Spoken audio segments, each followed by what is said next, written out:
Bila ada duit lebih, barulah boleh nak menyimpan. Sebenarnya ini adalah formula kewangan yang buatkan ramai daripada kita tak boleh pun nak menyimpan.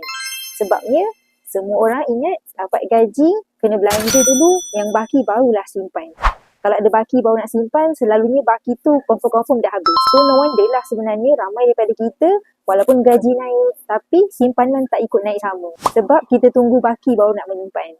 Sebenarnya, untuk pengetahuan tuan-puan, orang yang berjaya dalam kewangan ni, mereka selalunya guna formula yang berbeza. Dapat gaji, simpan dahulu, selebihnya barulah belanja. Sebab kata mentor saya, belanja apa yang lebih, bukan simpan apa yang lebih.